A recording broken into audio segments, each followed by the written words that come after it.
Today's the official release date of Modern Horizons 2. Are you ready for the crash that's about to happen?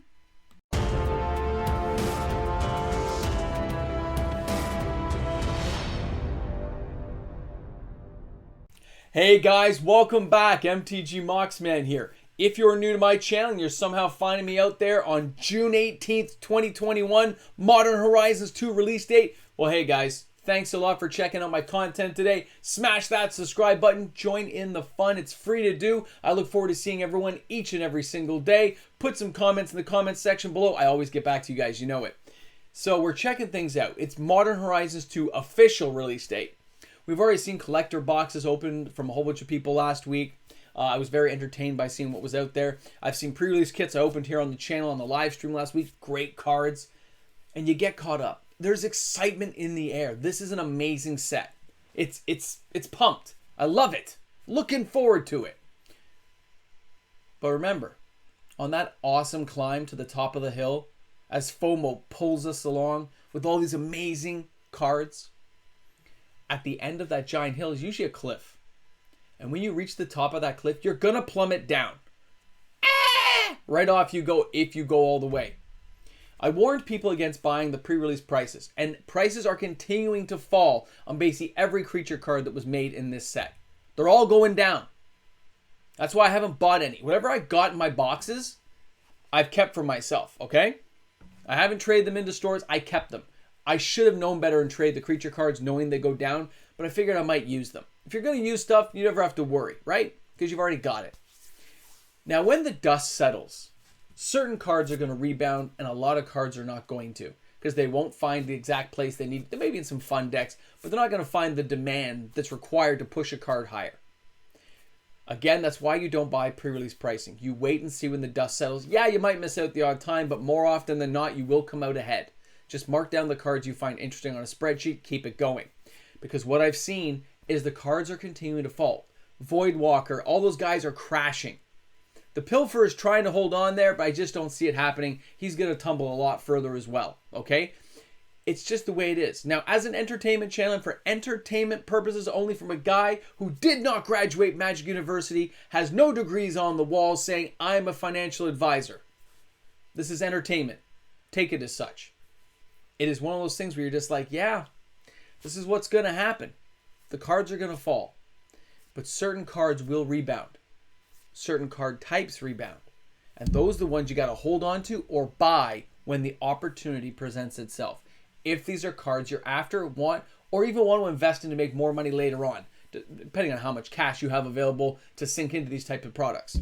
So let's take a look here. And you're going to notice the theme, by the way. There's an amazing theme to go with today's video. And it's not brought to you by me. It's brought to you by Wizards of the Coast.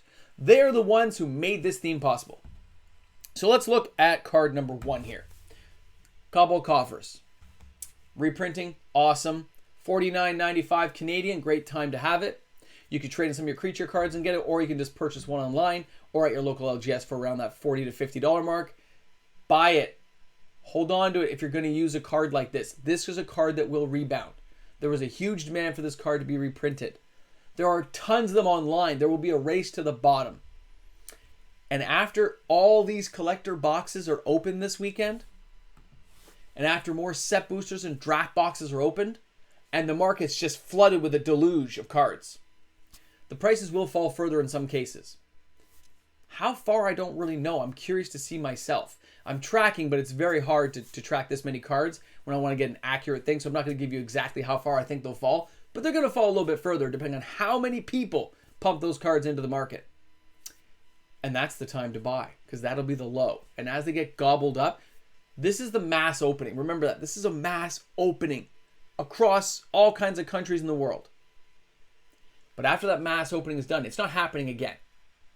It's not next weekend everyone's going to go out and buy more collector boxes, more draft boxes, more set. But there may be a trickling of that happening, but there won't be the mass that's happening now. This is it. Because people can't afford to keep spending $400 a week buying a new box. So that's the way it's going to be. Keep an eye on that. All right, let's... Oh my goodness, it's Scalding Tarn. Of course that card would be here. It's a fetch land. It's dropping in price. How low will it go? I don't know, but it's a card you should buy if you don't have it. If you're looking to invest in a card, that's a card I would buy. Why, wait a second. Urza Saga? Yeah, Mox, man, you were wrong. You admitted it. You gave yourself a slap on the wrist because you deserve it, Mox, man. This card is going to be good. Okay, it's going to hold some value. There's going to be a lot of card decks using it. It is a buy. Will it sink further? Not sure how far this card's going to go. It's definitely not as common as I thought it would be as a rare. So keep an eye on this one, okay? It's definitely a buy. Don't trade it in. Why? Yavimaya, Cradle of Growth. What? Yes, it's a buy. Look what the card does. Remember, after this massive push comes out, it will not be that common to get this card. Okay? Now, most times, I would buy reserve list cards. But if you're a person who's going to be buying modern cards like this, for your commander, for modern, and so whatever you're going to use it for, these are cards you hold on to. They generally keep a fairly good value unless Wizards reprints a lot. But this is the first time it's being printed, so chances are it's going to take them a few years to get around to printing that again, at least. Unless it comes up in like a secret layer drop or something. So think about that. That's the kind of card at 16 to 20 bucks. You get a playset for 80 and you just hold on. If you're an investor, maybe you want to buy 20 copies. A year and a half from now, pump them onto the market. Whatever you choose to do. I'm just saying that's kind of how the game is played. Now, Arid Mesa, what? That's another fetch land. I'm seeing some boxes open as many as 5 fetch lands in a box. That is going to be a lot of fetch lands that will suppress the value of fetch lands for this time period. Remember what I said, this is a mass opening basically. A huge opening across the world. After these funnel in and they get gobbled up by people, especially investors who have big money who can sit on it, and then a year from now, instead of paying 25, 30 bucks Canadian, you're going to be paying 35, 40, but they still made a 25% return on their investment. Remember that. Stores, I know, are gobbling these up and not even putting them up for sale. They're just holding on. Well, what do you know? Venerant Catacombs. You see a theme here? Wait, let's check out the last card. Marsh Flats. That's right. Because of the land cycle Wizards has put into this set at rare, that's why they have so many rares in the set. Other than Cabal Coffers being a mythic, you notice it's the only mythic on this list? They're all land cards. They're the ones that are going to hold the greatest value and rebound the fastest to give potential growth in the investment world, or if you're just trying to sell and flip.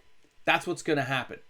I don't really like it because I get a lot of people are going to need these, and there'll be a lot of people taking advantage who have extra means, extra cash to buy in when you'd like some, well, what Wizards' probably plan was to have players who don't normally get access to these to have the chance to buy them. It's a really good price, and they're going to be falling in the next 30 days.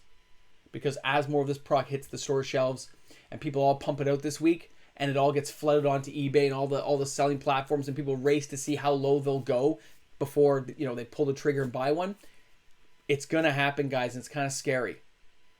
Because it'll look like there's a lot. It will look like it, but there won't be. Modern Horizons 2 will crash. The prices will crash across all the enchantments, all the instants, and it's going to crash. But the lands, they may go down, but they are going to rebound. Disagree with me if you like, but that's what I see happening. Whereas the rest of the cards, the Planeswalkers and cool Dakon, they're going to be suppressed for quite a while.